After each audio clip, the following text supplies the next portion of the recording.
Hello everyone, this is Nilofar Neha Khan and welcome to our YouTube channel Shikshalaya. तो आज हम बात करेंगे हमारी जो 1500 क्वेश्चन आंसर की सीरीज स्टार्ट की गई है, जिसमें कि हम पॉलिटी, हिस्ट्री, इकोनॉमिक्स और ज्योग्राफी चारों ही सब्जेक्ट को कवर करेंगे। उन क्वेश्चन आंसर की फोर्थ वीडियो है, ठीक है। पहली थर्ड तीन वीडियो में पहले ही आपको प्रोवाइड कर चुके हैं, जिसमें फर्स्ट में मैंने डिस्कस किया था लोकतंत्र क्या और लोकतंत्र क्यों।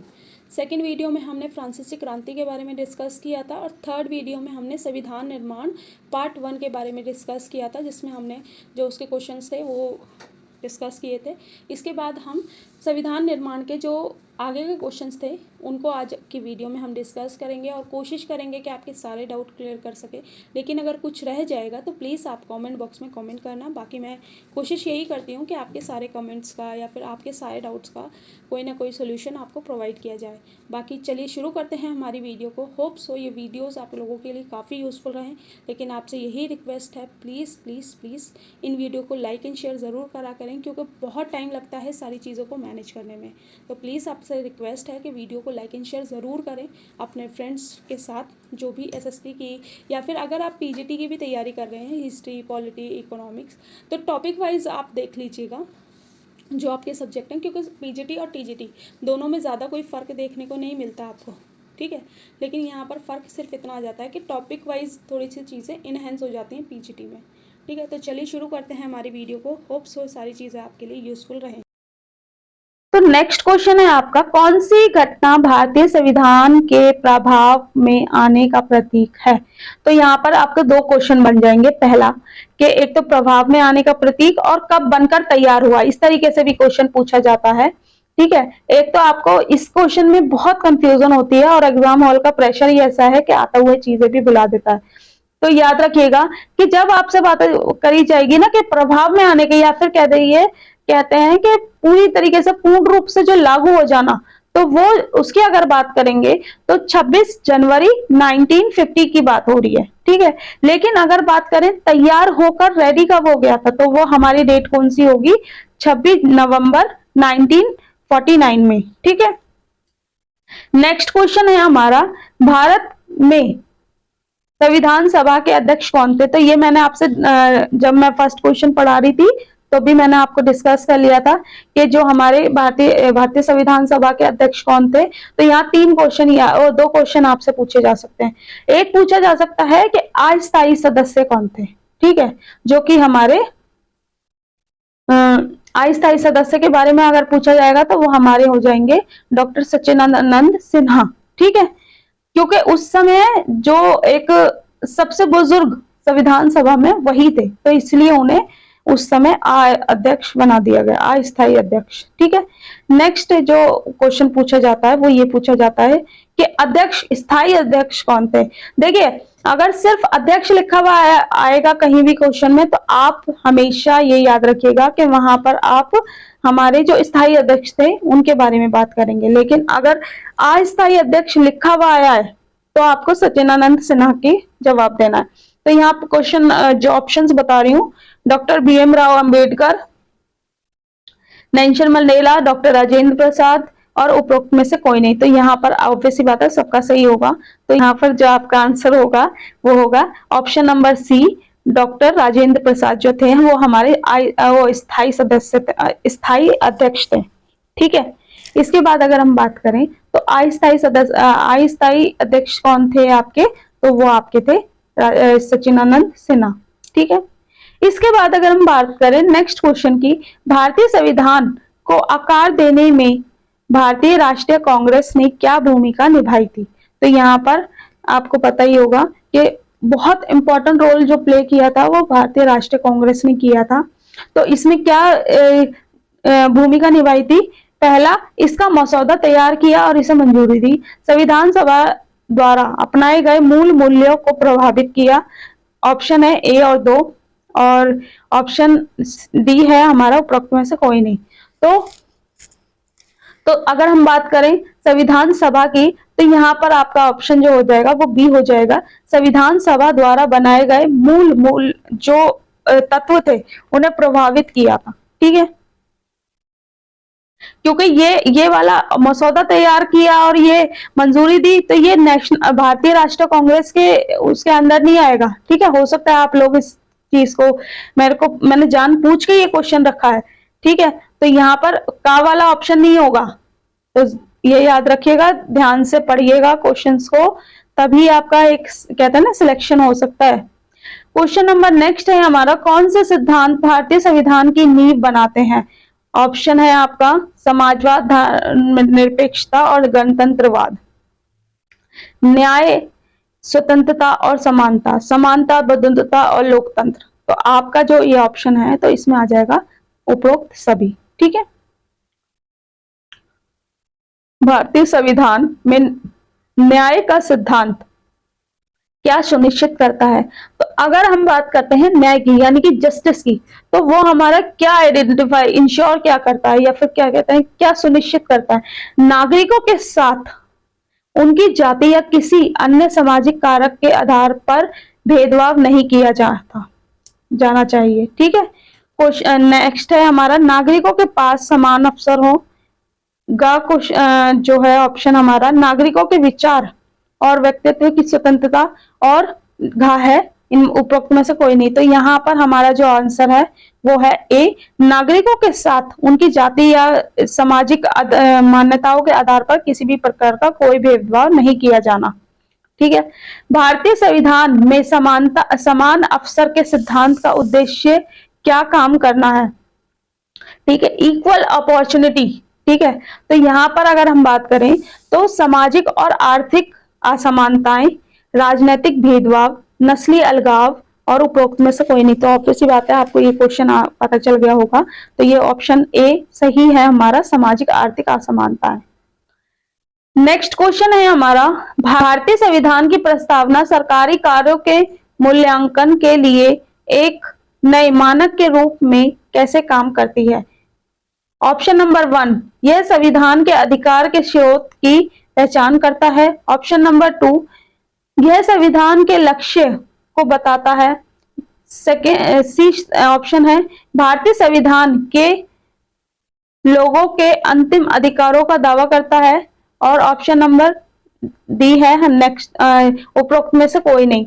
तो ये हमारा ऑप्शन नंबर सी, यह भारत के लोगों के अंतिम अधिकार का दावा करता है। ठीक है, ठीक है, प्रस्तावना की बात हो रही है यहाँ पर, ये याद रखिएगा।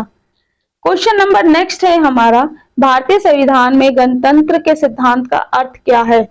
देखिए, ये चीज मैंने अभी आपको थोड़ी देर पहले बताई थी कि गणतंत्र का सिद्धांत या फिर गणतंत्र से तात्पर्य क्या है कि जहां राज्य का प्रमुख जो होगा वो निर्वाचित किया जाएगा, या फिर वह वंशानुगत होगा।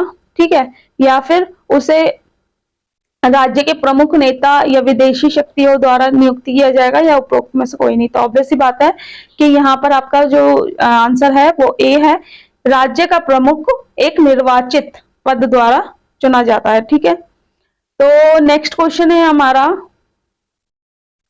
किस देश के शासन को आकार देने में दक्षिण अफ्रीकी संविधान की क्या भूमिका रही थी? अपने नागरिकों के अधिकारों की रक्षा करना, नस्ली अलगाव को लागू करना, राजशाही की स्थापना करना। देखिए, यहाँ पर ऑप्शन नंबर ए पहले ही सही हो जाएगा, अपने नागरिकों के अधिकारों की रक्षा करना। नेक्स्ट क्वेश्चन है आपका, कौन सा देश तब भी एक ब्रिटिश उपनिवेश था जब उसका संविधान लिखा गया था? तो ये हमारे भारत की, देखिए बहुत इंपॉर्टेंट क्वेश्चन है कि इस तरीके का क्वेश्चन है ना अभी तक कहीं नहीं पूछा गया है, और अगर किसी अदर एग्जाम में पूछा गया हो तो पता नहीं, लेकिन टीचिंग एग्जाम्स में तो नहीं पूछा गया। तो ये इंपॉर्टेंट क्वेश्चन मुझे लगा, तो आप याद रखिएगा, इस क्वेश्चन को थोड़ा सा ध्यान से रखिएगा कि कौन सा देश तब भी एक ब्रिटिश उपनिवेश था जब उसका संविधान लिखा जा रहा था। ठीक है, तो यह हमारा था इंडिया।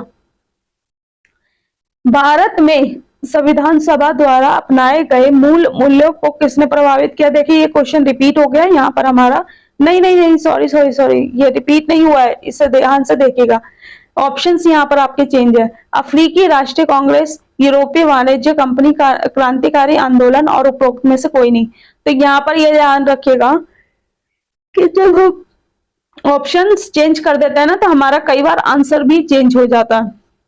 तो यहाँ पर हमारा जो आंसर होगा वो सी होगा, क्रांतिकारी आंदोलन यानी कि रिवोल्यूशनरी मूवमेंट्स जो थे, आंदोलन जो थे, उन्होंने बहुत प्रभावित किया था।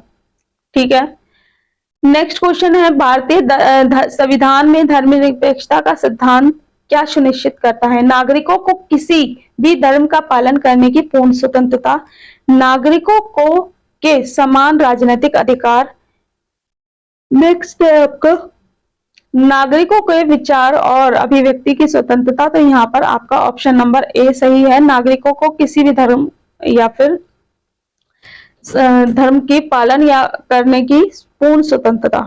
ठीक है, नेक्स्ट क्वेश्चन है, भारतीय संविधान के पीछे दर्शन का उद्देश्य क्या है? जो भारतीय संविधान का जो दर्शन है उसके पीछे क्या उद्देश्य है आप सबका?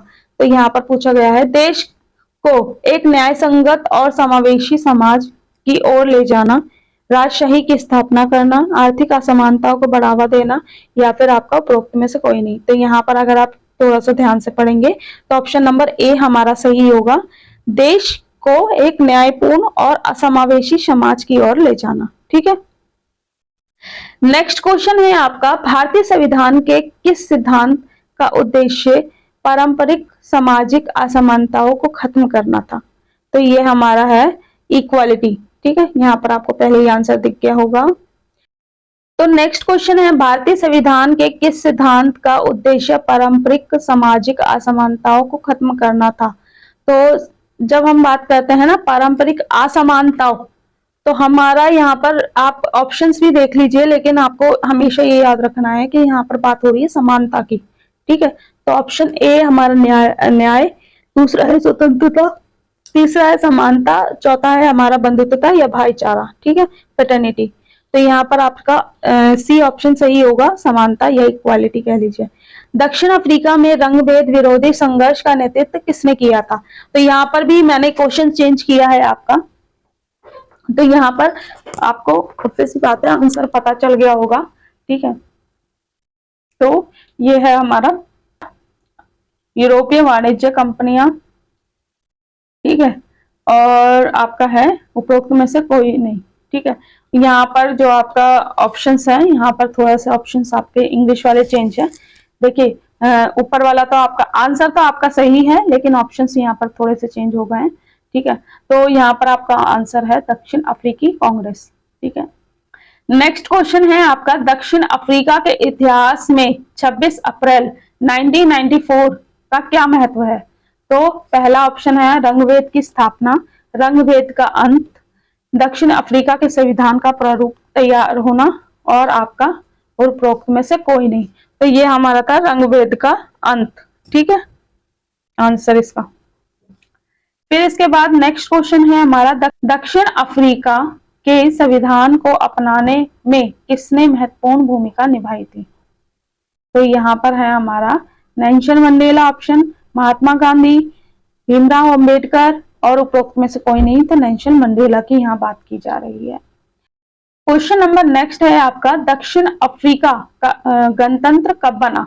तो यहाँ पर इसका आंसर आपको कमेंट बॉक्स में देना है। अब इससे मुझे भी पता चल जाएगा ना कि कौन बच्चा है जो यहाँ तक पहुंचा है, क्योंकि इतनी मेहनत करने के बाद अगर आप ध्यान से वीडियोस और इन सबको नहीं देखोगे तो बहुत मुझे बहुत अजीब लगता है कि बच्चे मतलब पूरी मेहनत को पानी कर देते हैं एकदम से। ठीक है, तो इसका आंसर आपको कमेंट बॉक्स में कमेंट करना है सबसे पहला। इसके बाद अगर हम बात करें किस दस्तावेज ने दक्षिण अफ्रीका में रंगभेद की समाप्ति को चिन्हित किया था?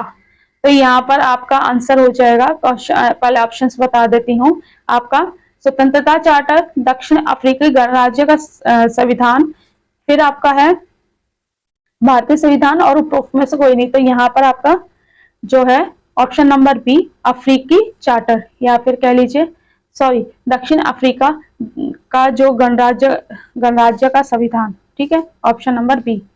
नेक्स्ट क्वेश्चन है आपका, संविधान का प्राथमिक उद्देश्य क्या है?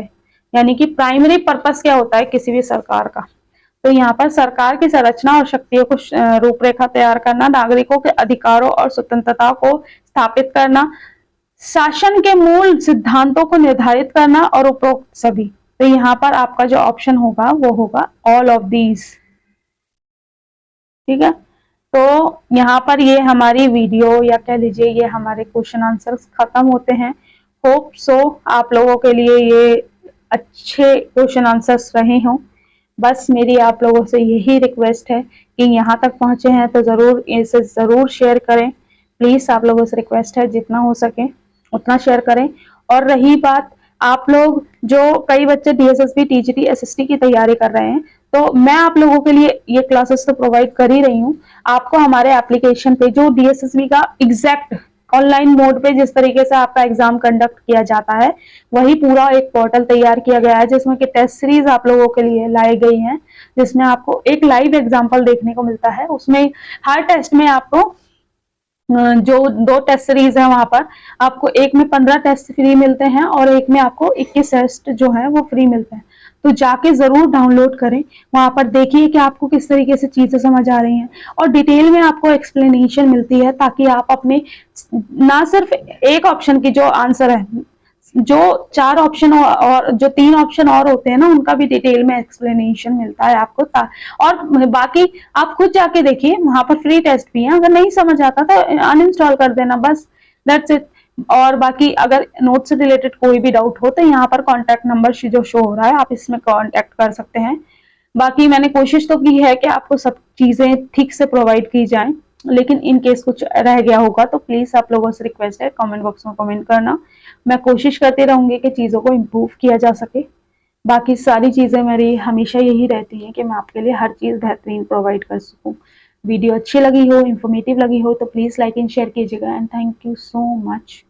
और आज हमारे कल हमारे 50,000 सब्सक्राइबर हो गए, तो आप लोगों से रिक्वेस्ट है ज्यादा से ज्यादा शेयर करें ताकि हमारे इंशाल्लाह हमारे 1 लाख सब्सक्राइबर भी जल्द से जल्द हो।